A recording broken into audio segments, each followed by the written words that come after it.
Meskipun kita dibatasi oleh keadaan, oleh situasi, tapi biarlah hati kita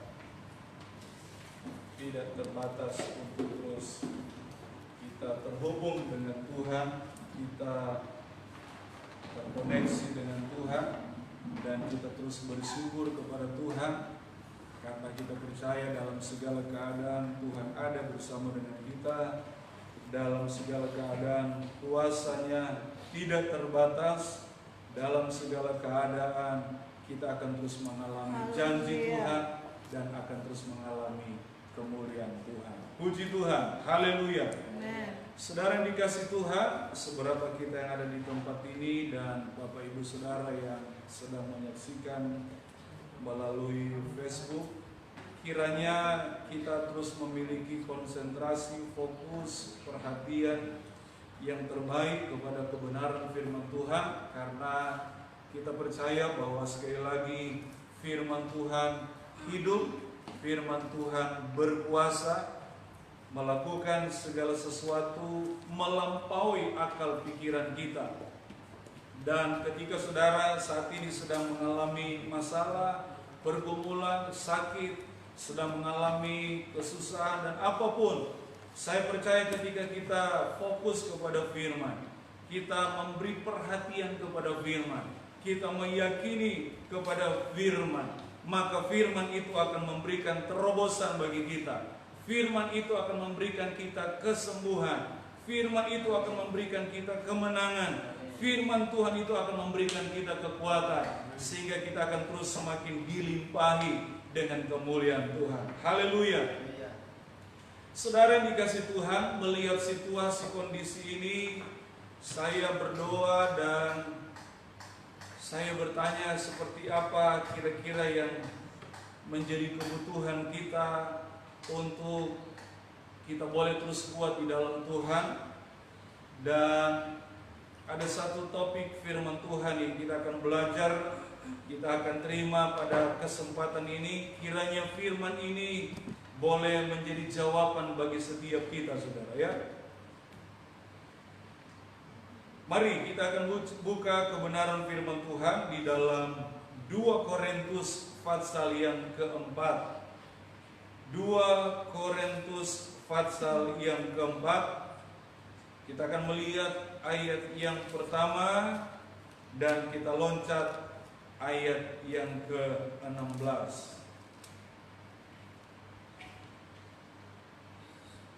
2 Korintus pasal yang pertama, pasal yang keempat, ayat yang pertama dan ayat yang ke-16. Saya ajak kita yang ada di tempat ini untuk baca bersama-sama ayat ini dengan suara yang nyaring, dengan tentunya penuh perhatian kepada firman. Hitungan yang ketiga, 1, 2, 3. Oleh kemurahan Allah kami telah menerima pelayanan ini. Karena itu kami tidak tawar hati. Ayat yang ke-16, 2, 3. Sebab itu kami tidak tawar hati, tetapi meskipun manusia lahiriah kami semakin merosot, namun manusia batiniah kami dibaharui dari hari ke hari. Puji Tuhan, haleluya. Ini adalah tulisan, ungkapan hati dari seorang hamba Tuhan, dari seorang rasul yang dipakai Tuhan, yang hidupnya penuh bergantung kepada Tuhan, yang hidupnya di dalam kerendahan hati kepada Tuhan, yang hidupnya patut menjadi teladan, patut menjadi contoh bagi setiap saya dan saudara, yaitu Rasul Paulus. Saudara dikasih Tuhan, rasul ini bukan tiba-tiba jadi rasul yang besar dan dia menjadi pengkhotbah yang hebat. Dia bukan hanya tiba-tiba menjadi hamba Tuhan yang bisa menjadi berkat, tiba-tiba saudara dia menjadi populer, tiba-tiba dia menjadi terkenal. Tidak. Tetapi Paulus adalah seorang pribadi yang mengalami proses yang cukup dan kalau bisa saya katakan sesuatu yang luar biasa, proses yang dia alami sampai pada akhirnya Paulus menjadi hamba Tuhan yang ketika dia berbicara, yang ketika dia menuliskan sesuatu, itu bisa menyentuh hati banyak orang, sehingga banyak orang diberkati, banyak orang berbalik kepada Tuhan. Dan saya percaya hidup dan pelayanan Paulus menjadi berkat dan kemuliaan bagi Tuhan. Apa kira-kira yang menjadi latar belakang seorang Paulus yang paling luar biasa yang perlu kita ingat? Saudara, Paulus adalah orang yang bukan seorang pribadi yang dari keadaan hidup yang bisa dibilang tidak baik. Tapi Paulus adalah seorang tokoh agama pada waktu itu. Dia mapan dalam hal ekonomi, tetapi oleh karena kasih karunia Tuhan, Tuhan menangkap dia, dan respon dari dia pun dia memberikan hidupnya kepada Tuhan. Saudara, kita berpikir bahwa seolah ketika kita menyerahkan hidup kita kepada Tuhan, hidup kita semuanya menjadi lebih baik. Hidup kita seolah terhindar dari setiap hal yang buruk. Tetapi berbeda dengan keadaan yang dialami oleh Paulus. Justru Paulus mengalami kehidupan yang diproses dengan luar biasa. Mengalami penderitaan demi penderitaan yang luar biasa. Seolah secara manusia dia berpikir bahwa pilihannya tidak tepat. Atau seolah dia berpikir secara manusia apa yang dia alami tidak rohani. Mungkin hal itu pun pernah kita alami dalam hidup kita. Seolah kita semakin lebih dekat dengan Tuhan, kok sepertinya lebih berat beban hidup kita. Sepertinya kita lebih dekat dengan Tuhan, lebih setia, bahkan mungkin terlibat banyak hal dalam melayani Tuhan. Kita mulai berpikir, kenapa kok sepertinya masalah bertubi-tubi. Saudara yang dikasih Tuhan, bagi Paulus itu bukan satu hal yang membuat dia kecewa. Bagi Paulus itu bukan satu hal yang akhirnya membuat dia mundur dan jauh dari Tuhan. Tetapi sebaliknya bagi Paulus itu adalah kesempatan bagi dia untuk melihat pertolongan Tuhan, untuk melihat kuasa Tuhan, untuk melihat dan alami kemuliaan Tuhan. Saya mau berkata bahwa setiap kita gereja Tuhan, anak-anak Tuhan, orang-orang percaya, bahkan engkau mungkin yang baru terima Yesus, saudara, jangan engkau berpikir ketika engkau mengalami penderitaan itu adalah suatu bukti Tuhan jauh dari engkau. Itu bukan merupakan bukti bahwa tangan Tuhan kurang panjang untuk menolong engkau, tapi itu adalah kesempatan untuk kita alami kuasa Tuhan. Haleluya. Gereja Tuhan tidak luput dari mengalami situasi yang saat ini dialami oleh dunia. Sedang mengalami keadaan yang di sana sini saudara, orang menjadi takut, menjadi gelisah karena corona. Tapi saya mau bilang saudara, bahwa apapun yang terjadi, keadaan apapun yang sedang terjadi, baik virus, baik penyakit, baik penderitaan, baik masalah, itu adalah kesempatan yang bisa dipakai oleh Tuhan untuk dia tunjukkan kuasa yang luar biasa. Haleluya, haleluya. Saudara dikasih Tuhan, dari keadaan hidup Paulus dalam melayani Tuhan, satu kesimpulan yang boleh disampaikan oleh Paulus, dia katakan bahwa dia tidak tawar hati.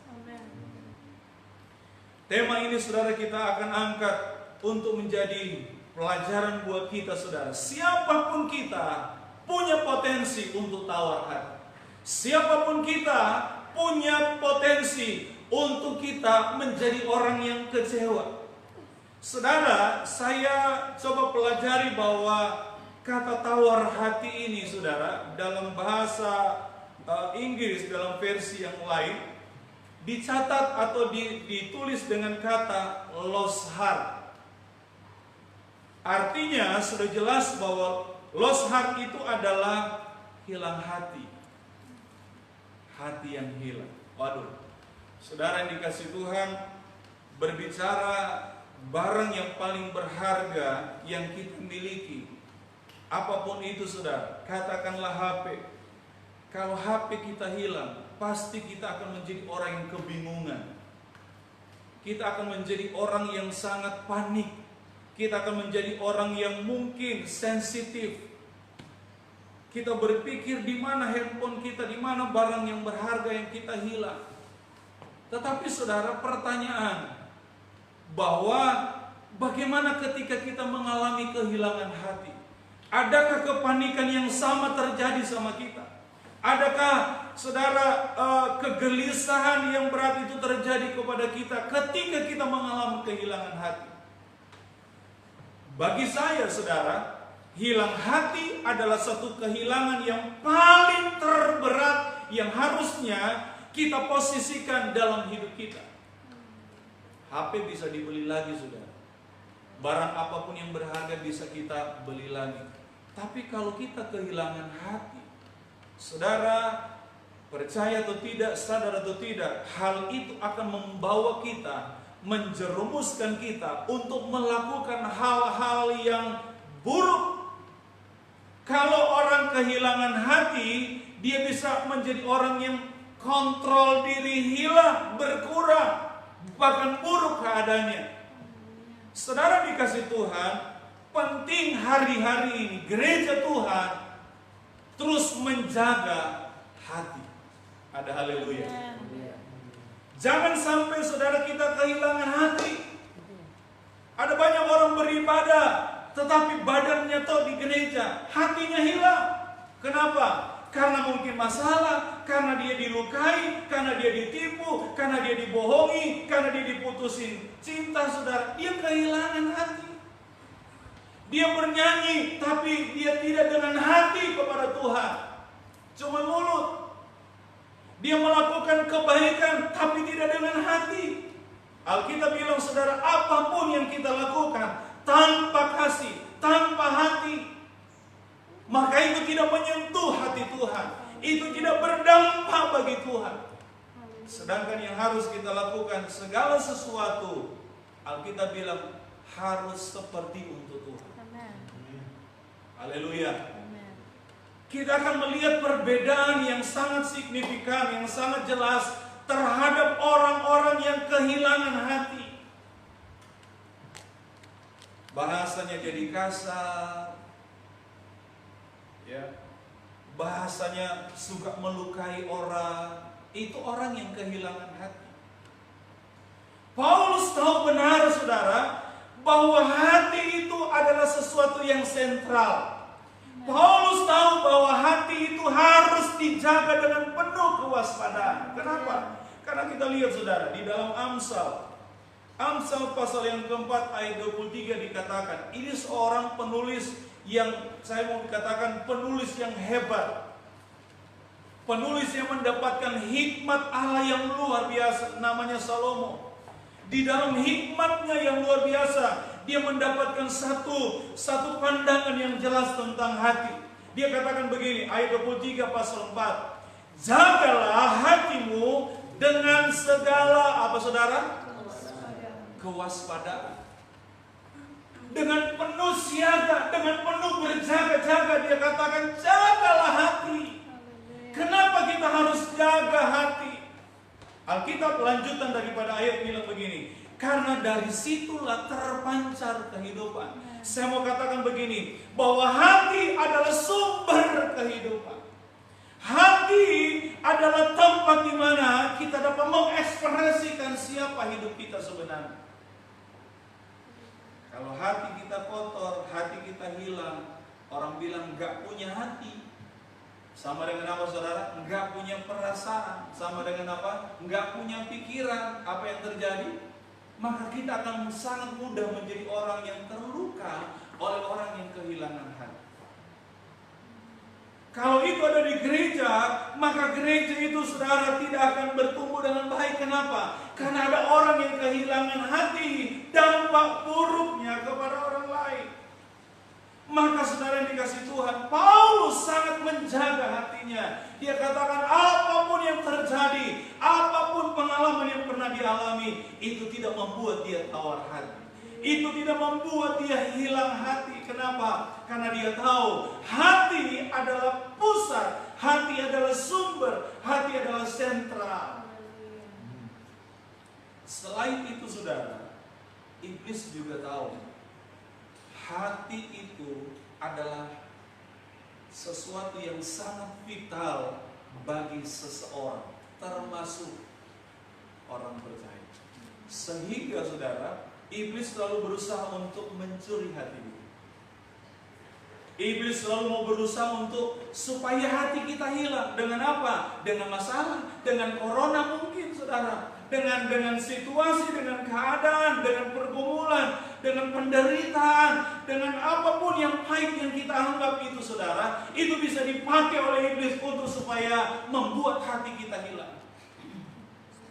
Maka saudara, saya mau berkata pagi hari ini, kita harus waspada. Sama-sama bilang, kita harus waspada. Haleluya. Haleluya. Dari pihak Tuhan, Tuhan mau kita tetap jaga hati. Karena bagi Tuhan dikatakan bahwa hati adalah sumber kehidupan. Dari pihak iblis, iblis mau hati kita hilang. Kenapa? Kalau hati kita hilang, dia gampang mengaruhi kita. Kalau hati kita hilang, dia gampang untuk melakukan sesuatu yang buruk dalam diri kita.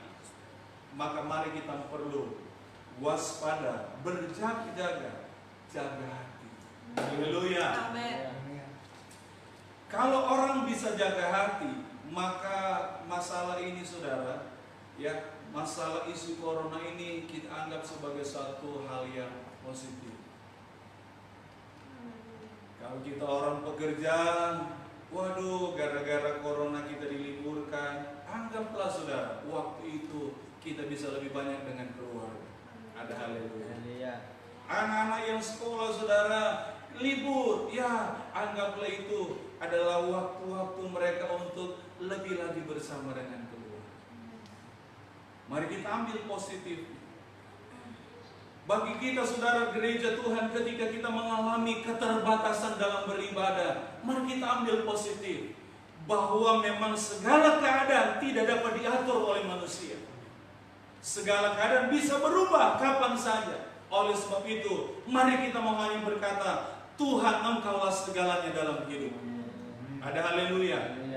Sehingga dalam keadaan apapun kita hanya berpaut kepada Tuhan, kita hanya melihat kepada Tuhan, kita hanya mau mengerti dan melakukan apa yang menjadi maunya Tuhan dalam hidup kita. Saudara yang dikasihi Tuhan, kita lanjut kepada poin di mana kita akan melihat apa yang kira-kira bisa menolong kita belajar dari kehidupan seorang Paulus, sehingga dia bisa menjaga hati, sehingga dia menjadi orang yang tidak kehilangan hati. Karena sekali lagi, ketika orang hilang hati, orang itu bisa menjadi orang yang sangat mudah marah, benci, orang yang kasar, orang yang kata-katanya bisa cepat melukai orang, bahkan menjadi orang yang sombong. Dan kita sepakat bahwa hal-hal itu adalah sesuatu hal yang tidak dikehendaki Tuhan, dan seharusnya itu tidak ada dalam hidup kita. Justru sebaliknya, ketika kita menjaga hati, bahkan hal yang buruk kita bisa tanggapi dengan positif. Sehingga saudara, ketika kita mungkin dilukai, ketika kita mungkin dicederai, kita buat sesuatu yang buruk oleh orang lain atau keadaan, kita bisa responnya dengan positif, dan kita bisa melihat janji Tuhan, kemuliaan Tuhan terjadi. Seperti Yusuf, dia mengalami situasi yang terbalik daripada seolah janji Tuhan. Dari keluarganya, dari saudara-saudaranya dia dijual, kemudian dia mengalami proses yang buruk. Tetapi saudara, Yusuf tetap menjaga mulut dan menjaga hati, sehingga tidak ada keluhan, tidak ada protes, tidak ada hal yang diekspresikan yang tidak sesuai dengan kehendak Tuhan keluar dari mulutnya. Dan yang terjadi, dia terus percaya janji Tuhan tidak dapat dihalangi oleh apapun. Dia percaya bahwa tangan kuasa Tuhan tidak dapat digagalkan, dibatalkan oleh apapun. Sehingga Alkitab mencatat dengan jelas akhir hidup daripada Yusuf. Dia bukan hanya diberkati, tapi dia menjadi pribadi yang menjadi berkat. Haleluya. Dia bukan hanya pribadi yang melihat kuasa Tuhan, tapi dia juga menjadi pribadi yang mengekspresikan, menyaksikan kuasa Tuhan yang luar biasa kepada banyak orang. Nah, Bapak Ibu Saudara, mari kita akan melihat ayat-ayat firman Tuhan yang menjadi poin penting untuk kita belajar. Apa kira-kira teladan Paulus untuk dia tetap menjaga hati, dia tidak tawar hati, dan dia menjadi pribadi yang sukses dalam pelayanan, di dalam mengiring Tuhan. Kita lihat poin yang pertama, ayat yang kedua sampai ayat yang ke-6. Firman Tuhan berkata demikian. Tetapi kami menolak segala perbuatan tersembunyi dan memalukan. Kami tidak berlaku licik dan tidak memalsukan firman Allah. Sebaliknya, kami menyatakan kebenaran, dan dengan demikian kami menyerahkan diri kami untuk dipertimbangkan oleh semua orang di hadapan Allah. Jika Injil yang kami beritakan masih tertutup juga, maka ia tertutup untuk mereka akan binasa, yaitu orang-orang yang tidak percaya, yang pikirannya telah dibutakan oleh ilah zaman ini, sehingga mereka tidak melihat cahaya Injil tentang kemuliaan Kristus yang adalah gambaran Allah. Sebab bukan diri kami yang kami beritakan, tetapi Yesus Kristus sebagai Tuhan, dan diri kami sebagai hamba-Mu karena kehendak Yesus. Ayat yang ke-6. Sebab Allah yang telah berfirman, dari dalam gelap akan terbit terang. Ia juga yang membuat terangnya bercahaya dalam hati kita, supaya kita beroleh terang dan dari pengetahuan tentang kemuliaan Allah yang nampak pada wajah Kristus. Saudara, poin yang pertama saya simpulkan menjadi poin yang penting pertama untuk menjadi perhatian kita. Kenapa Paulus tidak menjadi pribadi yang tawar hati di dalam mengikut Tuhan, di dalam melayani Tuhan? Yang pertama adalah karena Paulus memiliki integritas dalam pelayanan. Haleluya. Haleluya. Paulus mencerminkan keteladanan seorang hamba Tuhan yang sejati, hamba Tuhan yang murni, hamba Tuhan yang punya motivasi di dalam melayani Tuhan yang benar. Haleluya. Hal ini pun harus diteladani oleh setiap kita gereja. Jadilah anak Tuhan yang murni. Ada amin. Jadilah anak Tuhan, pengikut Kristus, orang Kristen yang betul-betul menjaga motivasi kita yang benar. Paulus bilang, dia menyampaikan firman Tuhan, tidak ada motivasi terselubung. Dia ikut Tuhan, gak ada motivasi apapun. Saudara, tanpa kita punya motivasi embel-embel supaya kita diberkati, kalau kita tulus murni ikut Tuhan, melayani Tuhan, pasti Tuhan berkati. Haleluya. Apapun pelayanan yang kita lakukan, mau singers kah, mau tamborin kah, mau sapu-sapu gereja kah, mau apapun yang kita lakukan, dengan kemurnian, dengan ketulusan, dengan keikhlasan, Tuhan pasti berkati. Haleluya. Tapi jangan saudara kita melakukan pelayanan hanya untuk mencari nama baik, hanya untuk mencari popularitas, hanya untuk supaya dipuji orang, supaya dihormati orang. Saudara, ini keliru.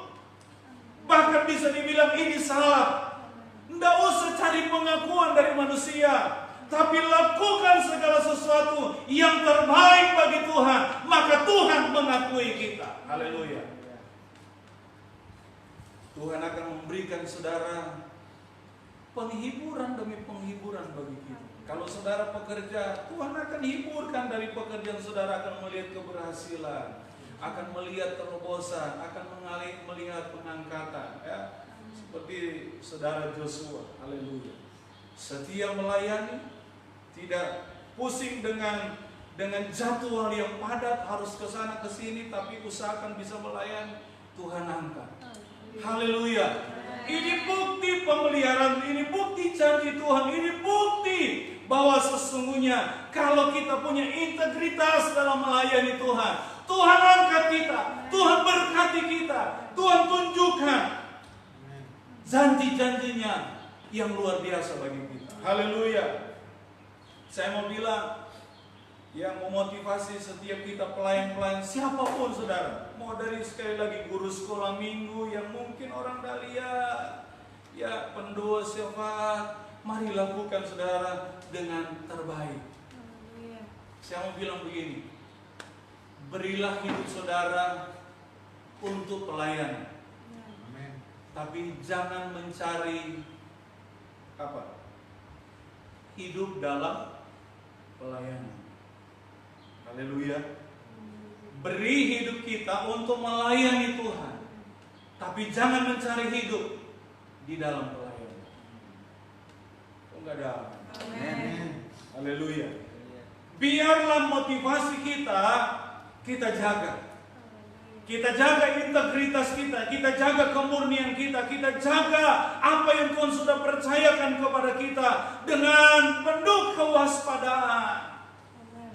Kita jaga dengan penuh sekuat tenaga kita saudara, tentunya dengan selalu andalkan Tuhan. Maka itu akan menolong kita saudara, sehingga pelayanan kita menjadi pelayanan yang memberkati. Ya. Hal yang pertama, Paulus menjaga integritas. Bahkan sampai pun dalam ayat-ayat yang lain dia pertaruhkan diri. Coba buktikan. Adakah orang-orang lain bisa dapati dalam dirinya melanggar apa yang menjadi perintah Tuhan? Seolah saudara Paulus mau menyatakan begini, ketika dia mengikut Tuhan, ketika dia melayani Tuhan, dia all out, dia betul-betul, dia sungguh-sungguh, dia maksimal saudara. Ya, sampai hal kecil pun dia perhatikan. Kalau iya, kalau tidak, kalau salah, kalau benar. Dia perhatikan betul. Maka seorang seperti Paulus saudara, orang yang senantiasa menjadi perhatian khusus dari Tuhan. Ada amin. Alkitab mencatat Paulus adalah salah satu orang, dia adalah pribadi yang pernah melihat sorga. Wow, itu luar biasa. Tuhan beri dia kesempatan untuk melihat sorga. Ini luar biasa. Enggak ngaku-ngaku saudara, seperti hari-hari ini banyak orang ngaku-ngaku naik turun surga. Paulus tidak ngaku-ngaku, bahkan dia menyembunyikan identitasnya, karena dia tahu itu pun cuma karena kasih karunia Tuhan. Ya. Saudara, jaga integritas, baik sebagai jemaat, baik sebagai pelayan, baik sebagai dewan gereja, bahkan baik kepada setiap hamba-hamba Tuhan. Jaga integritas dalam pelayanan. Yang setuju katakan haleluya. Saudara, poin yang kedua, kita lihat apa kira-kira keteladan yang kita bisa lihat dari seorang Paulus sehingga dia tidak tawar hati, dia jaga hati, dia tidak kehilangan hati. Yang kedua adalah kita lihat ayat yang ke-7. Firman Tuhan berkata ayat yang ke-7, tetapi harta ini kami punyai. Lanjut kita baca sama-sama. Dalam bejana tanah liat, supaya nyata. Supaya apa saudara? Nyata. Terus bahwa kekuatan yang melimpah-limpah itu berasal dari Allah. Katakan haleluya. Kekuatan yang melimpah-limpah, yang tidak terbatas, yang luar biasa, kekuatan itu berasal dari Allah. Dan apa saudara? Bukan dari kami. Poin yang kedua yang kita bisa pelajari adalah Paulus memiliki paradigma rohani yang benar. Saudara dikasih Tuhan, kita juga pun harus memiliki paradigma rohani yang benar. Salah satu konteks yang kita pelajari adalah begini, memahami bahwa kekuatan kita terbatas, tetapi kekuatan Allah tidak terbatas. Kekuatan manusia limit, ada batasnya. Tetapi kekuatan Allah unlimited. Ada haleluya. Ada haleluya. Kekuatan Allah unlimited, tidak terbatas. Kalau kekuatan Allah tidak terbatas, maka jangan sekali-kali kita andalkan kekuatan kita. Maka dalam segala keadaan apapun yang kita lakukan, jangan andalkan kekuatan kita, tapi andalkan kekuatan Allah yang tidak terbatas. Haleluya. Ketika kita menghadapi apapun, dalam pergumulan, dalam menghadapi tekanan, beban yang berat, menghadapi persoalan, menghadapi sakit, andalkan Tuhan yang punya kekuatan tidak terbatas. Ada amin. Ketika kita mengandalkan kekuatan Tuhan yang tidak terbatas, maka kita tidak akan mudah kehilangan hati. Ada amin. Kita tidak akan pernah menjadi orang yang mudah kecewa. Kita tidak akan pernah menjadi orang yang mudah akhirnya jadi pesimis. Aduh, keadaan begini ya susah lah. Oh tidak. Kita di dalam Tuhan akan alami kekuatan yang selalu baru. Dengan kekuatan itu, Alkitab bilang saudara, kita akan diumpamakan, dianalogikan seperti Raja Wali. Oh, kita akan terbang, tambah naik, tambah tinggi, menghadapi badai, dia terjang. Kenapa? Karena ada kekuatan. Kalau kita ada kekuatan dari Tuhan, ada masalah kita terobos. Ada sakit kita terobos. Dengan penuh keyakinan kekuatan Allah memampukan kita melewati semua hal. Ada amin. Haleluya. Kekuatan Tuhan menjadi poin penting bagi Paulus untuk tidak hilang hati. Maka saudara, sekali lagi, kondisi hari-hari ini bisa melemahkan kita. Kondisi hari-hari ini bisa membuat kita susah. Nah, apa yang harus kita lakukan? Dekat dengan Tuhan. Ada haleluya. Bahkan Alkitab bilang, hiduplah di dalam Tuhan. Supaya apa? Supaya energi kekuatan Allah limpah dalam hidup kita. Sehingga kita bisa kuat menghadapi apapun. Kita tidak menjadi orang yang susah, cengeng. Kita tidak menjadi orang yang mudah bersungut, mudah putus asa. Tapi kita terus maju, kita terus berjalan. Kenapa? Karena ada kekuatan Allah. Haleluya. Paulus pun pernah mengalami, bukan Paulus keadaan hidupnya jalan bagus, dia menghadapi banyak kenyataan yang pahit, tapi karena dia percaya ada kekuatan Allah, dia terobos, dia terus berjalan, dia terus melayani, dia terus mengiring Tuhan, dia terus melakukan apa yang menjadi bagiannya, sampai dia melihat begini, kemuliaan demi kemuliaan yang lebih besar terjadi dalam hidup. Yang ketiga, mau yang ketiga atau mau sudah? Hah? Mau yang ketiga atau mau sudah? Oh, sampai 4. Antum tahu ya. Haleluya. Yang ketiga, ayat 18 sampai ayat yang ke-12. Mari saya minta kita terlibat baca firman Tuhan. 1, 2, 3. Dalam segala hal kami ditindas. Lanjut 2, 3. Namun tidak terjepit. Kami habis akal, namun tidak putus asa. Itu di dalam 2 Korintus 4 ayat yang ke-8. Sekarang ayat 9. Kami dianiaya. Saya percaya kita belum pernah dianiaya. Kalau aniaya batin, ya mungkin hari-hari ini kita terbatas untuk bisa beribadah. Karena kita teraniaya oleh apa? Oleh corona, oleh situasi. Tapi bahasa Paulus bilang begini, kami dianiaya, namun tidak ditinggalkan sendirian. Haleluya. Kita teraniaya, tapi kita percaya ketika kita berkumpul, bersepakat, memuji, menyembah Tuhan, Tuhan hadir. Haleluya.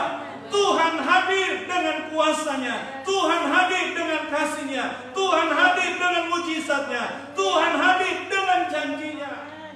Ada amin. Paulus bilang apa lagi? Kami dihempaskan. Oh, orang ada bilang, oh dodoi, berat kau TDP hidup. Berat secara fisik apa yang pernah dialami oleh Paulus dan rekan-rekannya dalam melayani Tuhan.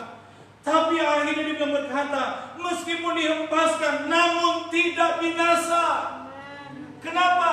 Karena hidup mati ada di tangan Tuhan. Haleluya. Kekalahan kemenangan saudara ada di pilihan kita. Tapi hidup mati kita ada di tangan Tuhan. Mari Bapak Ibu Saudara, kalau hidup mati kita di tangan Tuhan, tidak usah terbawa takut yang berlebihan, tidak usah terbawa khawatir terlalu berlebihan. Kita percaya hidup kita dalam tangan Tuhan, Tuhan yang jamin.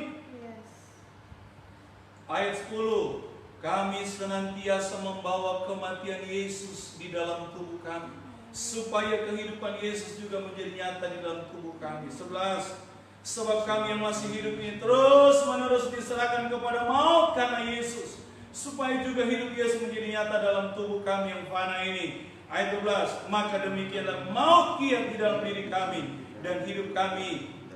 dan hidup giat di dalam kamu.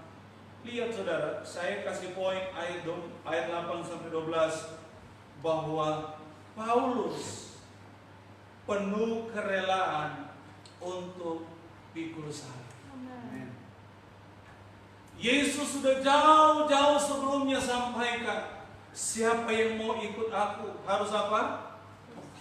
Sangkal diri dan pikul salib. Yesus saja adalah anak Allah. Dia adalah Allah sendiri yang menjadi manusia. Ketika dalam kerupaannya sebagai manusia, dia harus menanggung pikul salib. Artinya kalau karena iman kita pikul salib, karena ibadah kita pikul salib, karena kekristenan kita pikul salib, maka tanggunglah itu dengan penuh keikhlasan. Haleluya. Kita harus penuh kerelaan. Ketika kita punya hati yang rela, hati yang ikhlas, waktu kita tanggung salib kita, maka kita akan melihat ada mahkota kemuliaan. Amin. Yesus tidak langsung terima mahkota, tapi dia harus melewati jalur salib. Ada haleluya. Haleluya. Dalam dunia keberhasilan saudara di luar sana, orang sukses harus banyak lelah-lelah dulu, susah payah dulu, jatuh bangun dulu. Itu enggak masalah. Sampai akhirnya mereka ada di puncak kesuksesan. Jadi anak Tuhan, jangan takut pikul salib. Amen. Ada amin. Jadi anak Tuhan, jangan takut menderita. Jadi anak Tuhan, jangan takut susah. Kalau itu diizinkan Tuhan, maka Tuhan akan ubah itu menjadi kebaikan buat kita. Haleluya. Haleluya. Jadi kalau saudara sedang, saya mau bahasakan begini, kalau sedang mengalami penderitaan, nah itu signal. Itu indikasi bahwa sebentar lagi saudara akan naik kelas. Bahwa itu indikasi sebentar lagi saudara akan menerima berkat. Bahwa itu indikasi sebentar lagi saudara akan melihat mujizat Tuhan. Bahwa itu indikasi sebentar lagi saudara akan mengalami kemuliaan Tuhan. Maka hal itu saudara, biarlah kita tetap sabar, rela. Ada haleluya. Haleluya. Katakan sama-sama, rela. Amin. Meskipun pikul salib. Tapi sekali lagi, kalau sudah ada salib, berarti sebentar lagi ada kemuliaan. Amen. Karena Paulus bilang begini, tidak ada kemuliaan tanpa salib. Tidak ada kesuksesan tanpa penderitaan. Joshua bisa dipromosikan karena ada susah-susah di bawah. Haleluya. Haleluya. Jangan takut pikul salib. Harus punya kerelaan. Karena salib adalah bagian proses kita menuju kemuliaan. Poin terakhir, ayat yang ke-13. Kalau sudah poin terakhir, sebentar lagi kita makan siang. Ayat 13 sama-sama kita baca. 1, 2, 3. Namun karena kami memiliki roh iman yang sama, seperti ada tertulis, aku percaya sebab itu aku berkata-kata, maka kami juga percaya, dan sebab itu kami juga berkata-kata. Ayat 14. Supaya kita selesaikan sampai ayat 15. Karena kami tahu bahwa Ia telah membangkitkan Tuhan Yesus, akan membangkitkan kami juga bersama-sama dengan Yesus, dan Ia akan menghadapkan kami bersama-sama dengan kamu kepada dirinya. Ayat 15. Sebab semua itu terjadi oleh karena kamu, supaya kasih karunia yang semakin besar berhubung dengan semakin banyaknya orang yang menjadi percaya, menyebabkan semakin melimpahnya ucapan syukur bagi kemuliaan Allah.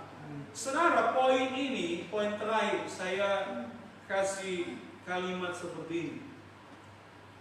Paulus terus menjaga roh iman. Kenapa ada roh iman? Ternyata begini, saudara.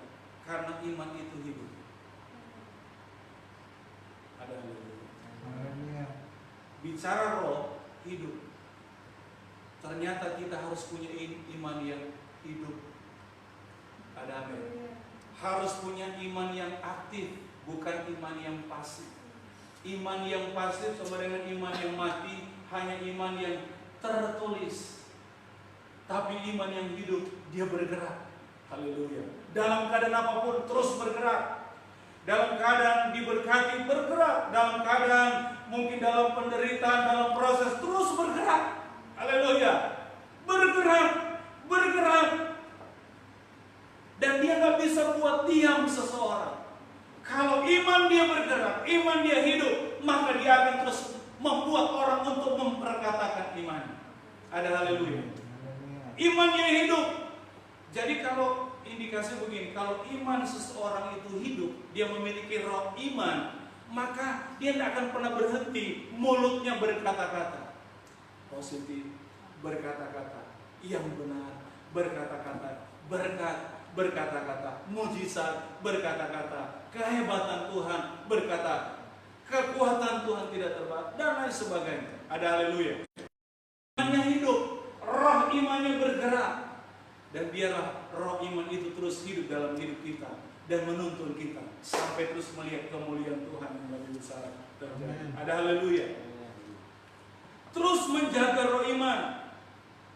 Orang yang menjaga roh imannya adalah orang yang percaya tentang kuasa kebangkitan. Haleluya. Meskipun orang bilang, aduh sulit, dunia sekarang lagi resesi, dunia sekarang, tapi dia punya roh iman yang kuat. Dia akan melihat begini, di balik keadaan ini, aku akan melihat berkat Tuhan terjadi. Haleluya. Ishak pernah mengalami kelaparan di tanah Gerar.